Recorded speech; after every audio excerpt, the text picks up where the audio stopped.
들어가 보도록 하겠습니다.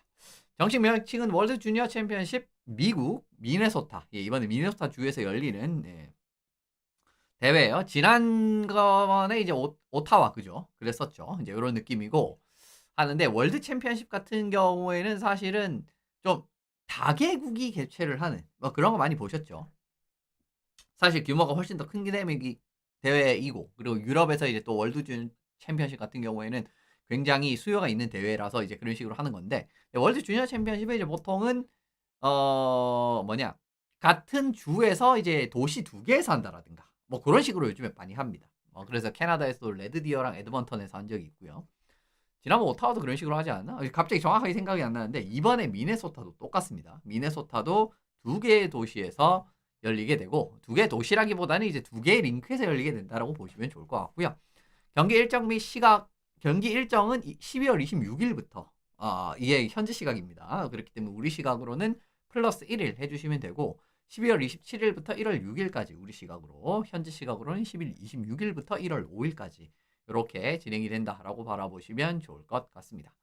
27일 이건 그냥 한국 시각으로 표기를 했어요. 27일 날 첫날 일정은 새벽 3시에 스웨덴 대 슬로바키아 그리고 5시 반에 덴마크 대 핀란드 그리고 8시에 독일과 미국 그리고 10시 반에 체코와 캐나다. 마지막 경기가 사실 좀 지켜봐야 되시는 게 작년에 8강전에서 캐나다 체코가 나왔는데 체코가 이겼습니다.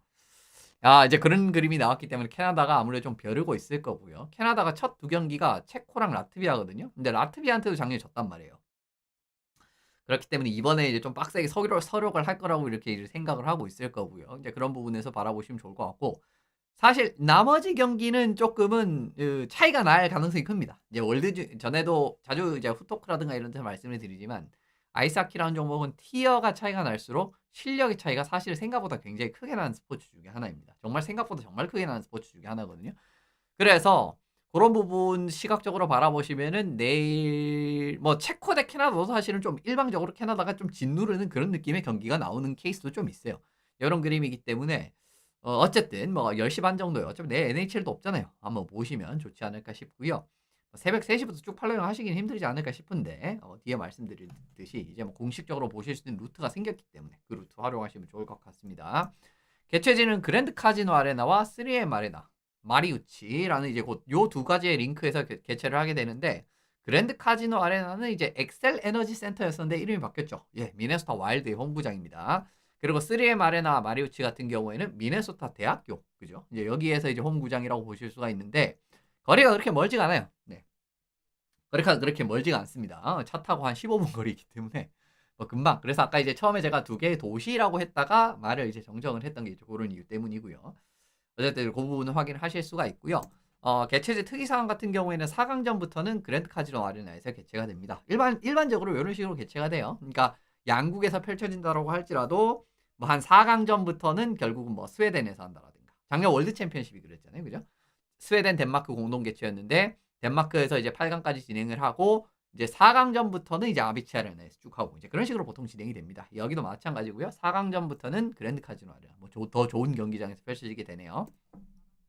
이번 대회가 미국에서 8년 만에 펼쳐지는 대회입니다. 미국에서 꽤 오랜만에 월드 챔피언십을 열게 되는 그런 그림이고요. 그런 그림인데 어쨌든 미국이 이번에 걸린 것도 있고 하기 때문에 이 내용을 뒤에 또 조금 더 말씀을 드리도록 하겠습니다. 뭐가 걸려 있는지는 대회 개요는 10팀이 A, B조로 나뉘어가지고 라운드 로빈 방식으로 한 차례 경기를 치르고요. 그리고 탑 4개의 팀이 플레이오프에 진출을 합니다. 좀 많이 나가긴 하죠. 10팀 중에 4팀 그냥 4등만 하면은 어쨌든 이제 8강 라운드 진출을 할 수 있는 그런 권한이 들어가게 됩니다. 어쨌든 근데 라운드 로빈 한 경기를 해가지고 이제 총 4경기씩 진행을 하게 된다라고 말씀을 드리게 되는 부분이고요. 각 조의 구성은 이렇게 되어 있습니다. 미국, 핀란드, 체코, 스웨덴 보시면 우리가 스네이크 방식 뭐 이런 식으로 많이 표현을 하죠. 그러니까 보시면 이제 1등, 2등, 3등, 4등, 5등, 6등, 7등, 8등, 9등, 10등. 원래 이런 식으로 가요. 스네이크 방식인데 지금 이제 제가 아스타리스크를 찍어 놓은 이유가 올해 좀 변동사항이 생겼기 때문입니다. 그 내용이 이제 조금 더 뒤에 나오게 되고요. 어쨌든 A조는 미국, 스웨덴, 슬로바키아, 스위스, 독일 이렇게 들어가고 스위스, 독일도 같은 조예요. 그리고 핀란드, 체코, 캐나다, 라트비아 그리고 덴마크 승격팀이죠. 작년 원행이 승격팀이기 때문에 요렇게 들어가게 되네요. 뭐 당연히 A조 같은 경우에도 이제 미국, 스웨덴 같이 이제 강제. 스웨덴 같은 경우에는 사실은 조별 예선에 거의 항상 뭐 최강자 같은 느낌이거든요. 물론 이제 최근에 한 2시즌 가까이는 이제 뭐 정규패도 한 번 있고 연장패도 한 번 있고 그런데 뭐 예전에 뭐 좀 40몇 연승, 조별 예선 막 40몇 연승 막이는 한 기록도 있고. 그다음에 스위스와 독일. 그죠? 정말 체코의 아성을 위협하려고 하는 이 두 나라가 또 이제 1라운드에서 같이 같은 조에 들어가게 됐습니다. 그렇게 이제 말씀을 드리게 되고, 뭐 B조 같은 경우에는 핀란드, 체코, 캐나다, 라트비아인데 캐나다가 아무래도 뭐 조는 뭐 괜찮죠. 사실 핀란드 같은 경우에도 월드 주니어 챔피언십에서는 좀 경기력이 안 좋을 때는, 좀 좋은 선수들이 막 많이 안 나올 때는 뭐 이런 느낌이 된다라고 하면은 확 안 좋아질 때가 있기는 하거든요. 올해는 어떨지 모르겠는데 어쨌든 이제 그런 과정이라서 캐나다가 일단은 지금 이 조가 바뀐 거에 대해서 굉장히 좀 이득을 보는 상황이 됐어요. 원래 이제 그냥 스네이크 방식으로 하면은요, 캐나다가 A조에 들어가야 됩니다. 바뀌었어요, 둘이. 이제 그 부분 말씀을 드리고, 요 이제 괄호 안의 순위는 작년 순위입니다. 네, 작년 대회 순위. 작년 대회 순위를 토대로 요렇게 배치가 돼요. 스네이크 방식으로. 그거 이제 말씀을 드리게 되면서 넘어가면 좋을 것 같고, 조별 구성의 특이점은 개최국은 그룹 내에 한 팀을 변경할 권한이 있습니다. 이거 달무티 하나? 아무튼 이제 그런 게 있어요. 이제 이런 권한이 있기 때문에 슬로바키아랑 캐나다가 바뀌었습니다. 그러니까 이제 미국이 이제 이 캐나다를 보낸 거죠. B조로. 그 부분으로 바라보시면 좋을 거고, 사실 이거는 이제 뭐 이번 대회만 있었던 게 아니고요. 뭐 항상 있습니다. 네, 항상 있어요. 2019년인가?에도 있었고 월드 챔피언십에서도 자주 나눈 내용이기 때문에 그 마찬가지의 일이 이번에 월드 주니어 챔피언십에서 똑같이 펼쳐졌다. 이제 이 부분 말씀을 드리면 좋을 것 같습니다. 그리고 8강 대진에서 조금 특이한 점은 미국이 8강에 진출을 하면 뭐 당연히 뭐 어지간하면 진출하겠죠. 뭐 미국이 솔직히 8강 못 갈 일은 거의 없다라고 보는데 4강은 변수가 좀 있기 때문에 4강은 몰라도 8강은 뭐 그냥 가는 느낌인데 미국이 8강에 진출하면 그랜드 카지노 아레나에서 경기를 하게 됩니다. 요거는 이제 정해진 거예요. 이런 식으로 전에도 말씀드렸듯이 IIHF는 생각보다 홈 개최국의 생각보다 이 편의를 좀 봐주는 편이에요.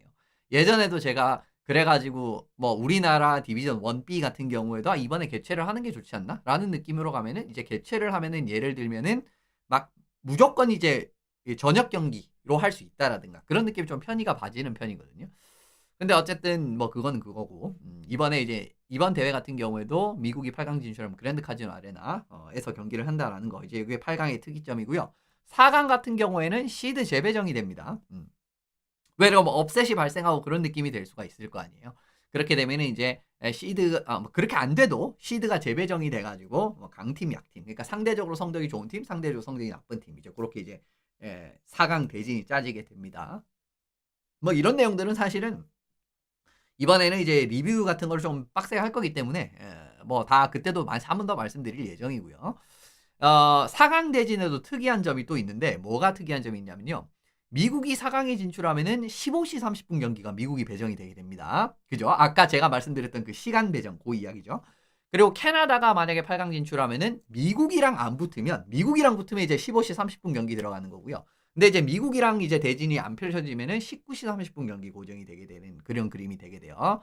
그러니까 이제 결국 이제 만약에 미국이랑 캐나다가 이제 4강전에 진출을 하게 되면은, 그리고 그럴 가능성이 상당히 높죠. 그러니까 따로따로 진출을 하게 되면은 미국이 앞경기, 캐나다가 뒷경기, 요게 고정이 되게 된다라는 이야기입니다. 요거 하나. 그리고 만약에 미국이랑 캐나다가 다 탈락할 수도 있잖아요. 그죠? 그럴 가능성이 크지는 않지만 탈락할 수도 있죠. 왜냐면 뭐 작년에도 캐나다 탈락할 줄 누가 알았어요. 그렇게 되게 되면은 상위 시드, 남은 팀들 중에 제일 높은 시드 팀이 15시 30분 경기 배정이 되게 돼요. 여기 어떻게 보면 4강 대진에서도 이제 추후에 좀 차이점이 날 수 있는 부분이라고 말씀을 드리게 되는 부분이고요. 역시나 이제 월드 챔피언십은 강등 경기가 있습니다. IIHF 월드 챔피언십은 강등 경기가 없죠. 그냥 성적 순으로 그냥 딱 떨어지는 건데, 주니어는 강등 경기가 있어요. 옛날에는 3전 2선승으로 펼쳐졌었는데 이제는 단판 한 경기로 강등전이 펼쳐지게 됩니다. 그래서 이제 진짜 1년 더 남는지 또 떨어질지, 정말 이제 가혹한 경기에서 이제 또 한 경기가 이제 마지막 또 펼쳐지게 될 부분이고요. 기본 대회 진행은 역시나 승점제도 3점, IIHF는 승점제도 3점 제도를 활용을 하죠. 그리고 연장 같은 경우에는 3대3 이후의 슛아웃. 올림픽도 똑같습니다, 이거. 그래서 3대3 이후에 슛아웃을 하게 된다라는 거 말씀을 드리게 되는 부분이고요. 3대3 연장 같은 경우에는 조별 예선에는 그냥 이제 뭐 5분 하고 슛아웃 뭐 이거 똑같죠. 근데 이제 강등 플레이오프 8강, 4강 요렇게 이제 3개의 라운드에서는 동메달 결정전까지 10분 3대3을 하고 슛아웃을 합니다. 근데 금메달은 3대3 20분 연장 계속 돌아갑니다. 예, 계속 돌아가요. 5대5로 안 하고 3대3으로 합니다. 사실은 이제 또 승부를 가리기 위한 그런 목적도 있는 거고 5대5를 진짜 미친듯이 굴리면은 선수들도 지쳐가지고 정말 막판에 막 제대로 움직이지도 못하고 사실 뭐 NHL에서는 그런 걸 많이 보잖아요. 근데 이제 결국 이제 그런 거는 조금은 피해야 될 부분도 있기 때문에 선수들한테 또 너무 가혹한 걸 요구를 할 수가 없고요. IIHF 입장에서는 그런 부분이기 때문에 3대3으로 진행이 되게 된다. 이제 이 부분 말씀을 드리게 되는 부분입니다. 참고로 월드 주니어 챔피언십 언더 20 레벨에서 최다 우승팀은 캐나다입니다. 20번이나 우승을 했어요. 5번 연속 우승을 한 적도 있고 뭐 4번 연속 우승을 한 적도 있고 뭐 하는데 20번 우승을 했고요. 그리고 소비에트, CIS, 러시아 그냥 이거 하나만 묶었습니다. 그냥 묶었어요. 이렇게 이제 묶어가지고 이제 소비에트에서 이제 러시아까지가 13번 우승. 그리고 미국이 7번, 핀란드가 5번, 스웨덴이 2번, 체코가 2번. 그죠? 스웨덴이 의외로 2번밖에 없죠. 스웨덴이 의외로 2번밖에 없고, 그러니까 이제 제가 가끔 이제 스웨덴 이야기를 할 때 정말 무난무난한 게임은 잘하는데 이런 좀 변수 창출이라든가 이런 게 좀 안 돼가지고 좀 토너먼트에 발목을 잡히는 느낌의 팀이다. 월드 주니어에서 똑같습니다. 네, 그 부분. 심지어 핀란드가 5번 우승했는데 스웨덴은 2번밖에 우승을 못했어요. 네, 이런 과정을 말씀을 드리게 되고요. 체코랑 우승수가 똑같습니다. 월드 주니어는. 간략한 관전 포인트는 미국이 일단 3연속 우승이 가능할지에 대한 여부입니다. 사실은 미국은 US NTDP도 그렇고 뭐 주니어 아주 강력한 나라죠. 주니어 레벨 뭐 사실은 뭐 성인 레벨도 강력하지만 주니어 레벨도 정말 강력한 나라인데 사실은 생각보다 좀 우승이 잘 안 되는 그런 것도 저는 좀 많이 기억이 나거든요. 미국 올해 독보적 최강입니다 이랬는데도 결국 우승을 못하고 사실 그런 적도 좀 있었어요. 독보적까지는 아니고 정말 거의 최강 반열인데 캐나다보다 올해 미국이 더 세 보인데도 이런데도 이제 좀 진 적이 있었단 말이에요. 물론 뭐 단기 토너먼트니까 그럴 수는 있는데 그런 적들이 이제 제가 하키를 보고 난 이후에도 그런 기억들이 좀 있기 때문에 근데 요즘은 그렇지 않습니다. 요즘은 미국 어쨌든 3연속 우승이 걸려 있고요. 참고로 이제 최근 5시즌 월드 주니어 챔피언십 우승팀은 2021년 미국, 2022-23 캐나다가 연패, 그리고 미국이 24-25 연패를 했습니다. 이렇게 이제 펼쳐지고 있는 과정이고요. 참고로 최다 우승 국가는 캐나다입니다. 2번이나 5연패를 했어요. 1993년부터 97년까지 5번 연속 우승, 그리고 2005년부터 2009년까지 5번 연속 우승, 그리고 소비에트 연방이 1977년부터 80년까지 4연패, 이제 이렇게입니다. 그러니까 미국이 만약에 이번에 3연패를 하면은 여기 바로 밑에 들어갈 수 있는 그런 상황이 되게 돼요. 2번 우승을 한 나라들은 좀 많아갖고 뺐는데, 그러니까 이제 좀 빈도가 많아가지고 뺐는데, 어쨌든 이제 이렇게 이제 말씀을 드리면 좋을 것 같고요. 그리고 역시나 이거는 이제 월드 주니어 챔피언십 공통된 소재입니다. 관전 포인트는 역시나 지난해 활약했던 선수들이 얼마나 좋은 모습을 또 보여줄지 그거 이제 좀 생각을 해봐야 되거든요. 여기서 제가 말씀드리고 싶은 거는 연령 가이드라인입니다. 일단 토너먼트가 열리기 전까지 15세 이상 20세 미만이면은 일단 참가가 가능해요. 이제 그런 부분에서 이제 염두를 두시면 좋을 것 같고요. 근데 예외 상황은 만약에 대회 도중에 20살이 되는 선수들도 있겠죠. 그런 선수들까지는 오케이입니다. 예, 대회 도중에 거기까지는 이제 오케이로 이제 규정이 돼 있어요. 이제 그 부분 말씀을 드리게 되고, 토너먼트 기준으로 연도로 따지게 되면은 뭐 2025년 말에서 2026년 초, 어떻게 보면 2년에 걸치는 느낌이잖아요. 그죠? 그러니까 막 2025년에 끝나는 게 아니라 2025년 말에 시작해서 2026년 초에 끝나기 때문에 이제 그 부분에서 어떻게 보면은 좀 이런 예외 규정을 뒀다라고 말씀을 드리면 좋을 것 같고요. 올해 기준으로 말씀을 드리면은 2025년 1월 1일부터 왜 이렇게 혀가 꼬이냐. 2025년 1월 1일부터 12월 26일까지 태어난 선수들의 참가가 불가능하고요. 근데 이제 2025년 12월 27일부터 이후에 태어난 선수들은 참가가 가능합니다. 그러니까 이제 2025년 12월 27일 여기 걸린 애들이 예외 조항에 해당이 되는 친구들이겠죠. 그 부분 말씀을 드리고 당연히 2026년 1월 1일 이후부터는 당연히 이제 연령이 걸리는 게 없으니까 당연히 참가가 가능합니다. 올해 대회 기준으로 봤으면 이제 이 기준으로 바라보시면 좋을 것 같고요. 올해 월드 주니어 챔피언십도 그렇고 이번 월드 주니어 챔피언십이라는 대회를 왜 보시는 게 좋나라는 부분에 대한 좀 뭐 영업이라고 해야 되나? 그거 이제 좀 말씀을 드리는 부분을 들어가면 좋을 것 같습니다. 일단 이제 월드 주니어 챔피언십 봐야 되는 이유는요. 내년 드래프트가 유력한 자원들이 이번 대회 역시나 당연히 많이 나옵니다. 일반적으로 많이 나오게 돼 있습니다. 그런 과정이고 올해도 역시나 이제 그런 선수들이 많이 나올 예정이기 때문에 이 부분 한번 지켜보시면 좋을 것 같고, 물론 요즘에 접근성이 상당히 좋죠. 정말 이제 비용이랑 시간만 있으면 사실은 뭐 CHL이라든가 뭐 이런 이제 이것들까지도 다 보실 수 있는 접근성이 이제 갖춰져 있는 상황이기 때문에 뭐 보시려고 하면 보실 수는 있는데, 근데 사실 너무 많은 리그를 섭렵하기가 어렵지 않겠습니까? 그죠? NHL 볼 시간도 없는데, 그렇죠? 이제 그런 느낌이 되기 때문에 결과적으로 이제 좀 결국은 어린 선수들의 경기력을 쭉 보시기는 어렵다라고 말씀을 드리는 거고요. 그런 과정에서 월드 주니어 챔피언십은 톱 클래스가 상당히 많이 참가를 하는 대회이기 때문에 요거를 좀 보시면은 내년에 좀 이제 정말 얘가 좋은 평가를 받고 얘가 이제 진짜 백이구나, 이런 것들 좀 확인을 하실 수가 있습니다. 물론 이제 월드 주니어 챔피언십에서 활약을 한다고 성인 무대에서 무조건 활약을 한다는 건 아닙니다. 근데 어쨌든 얘가 진짜 괜찮은 애구나라는 걸 확인을 하실 수 있다라는 거고요. 엘리트 프로스펙트 탑 10 기준으로 1등, 2등, 3등 당연히 다 나옵니다. 케빈 맥키나 키턴 베어프, 이바르 스탠베리 선수들 다 나오고요. 이건 다 대표팀 선발됐고요. 그리고 이제 나머지 선수들도 이렇게 쭉 보시면은 이거는 이제 국가별로 이제 제일 순위가 높은 애들을 뽑았는데, 물론 이제 없는 애들도 있어요. 그죠? 탑 100에 없는 애들이 당연히 있겠죠. 실제로 봐도 뭐 덴마크라든가, 그죠? 뭐 독일 뭐 이런 선수는 안 보이지 않습니까? 예, 이런 느낌이기 때문에 일단 그냥 순위별로 제일 높았던 애들만 제가 이제 추려가지고 이제 말씀을 드립니다. 뭐 체이스 레이드, 아담 노보트니, 피파리넨, 슈미츠, 라트비아 선수가 있죠, 그죠? 그리고 이제 흐렌코, 슈타이너, 뭐 이제 이런 식으로 이런 선수들이 있는데, 각국에서 이제 요 선수들은 좀 기대가 될 만한 선수구나라고 바라보시면서 한번 들어가 보시면 좋을 것 같고요. 두 번째는 역시나 응원팀의 유망자원의 활약상입니다. 내가 응원하는 팀의 이제 유망주가 과연 어떤 모습을 보여줄지, 이걸 또 이제 정말 이제 국가대표라는 뭔가 걸린 대회에서 단기전에서 경기력을 또 보실 수가 있는 부분이다라는 거죠. 이제 그 부분인데, 사실 올해 이제 NHL 팀별로 참가하는 인원은 유타랑 내슈비를 제일 많아요. 7명씩이기 때문에 이게 제일 많았고, 그 다음에 LA, 필라델피아, 워싱턴 6명씩. 뭐 누가 있는지는 다 읊어드리기 어렵기 때문에 그거는 한번 찾아보시기를 권장을 드리겠습니다. 그러면 이제 그냥 이름만 읊는데 시간이 한 20분, 30분 갈 수가 있기 때문에 이 부분은 좀 양해를 부탁을 드리고요.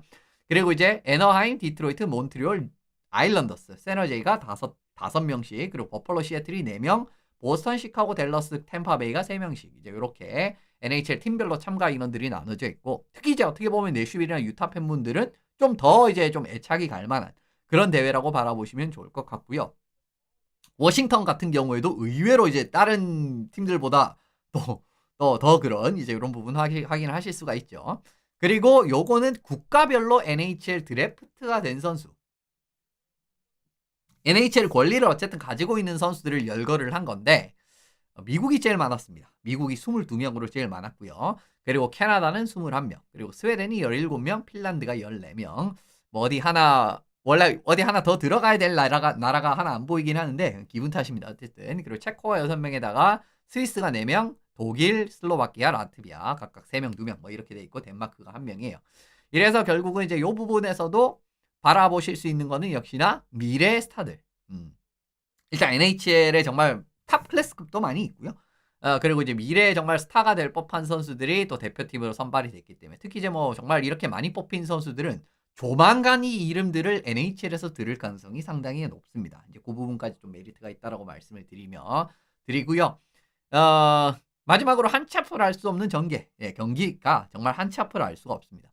사실은 선수단이 결국 차이가 난다. 이제 뭐 서론에서 말씀을 드렸듯이 티어가 좀 차이가 나면, 하긴 진짜 반 티어, 한 티어 차이 나면은 경기력이 어마무시하게 차이가 납니다.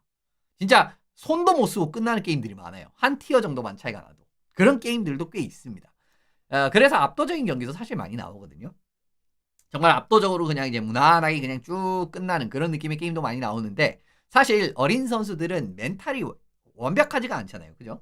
당연히 경기력도 완벽하지가 않고, 그래서 분위기에 좀 휩쓸린다라든가 그런 이제 경기들도 제법 나오는 편이기 때문에 뭐 다득점 차이가 극복이 된다라든가, 성인 레벨에서는 그래도 이제 이 정도면은 아무리 분위기가 터져도 승리를 좀 지킬 수 있을 법한 상황에서도 이제 뭐 그런 게임을 진다라든가, 이런 좀 다채로운 경기들 좀 많이 연출이 됩니다.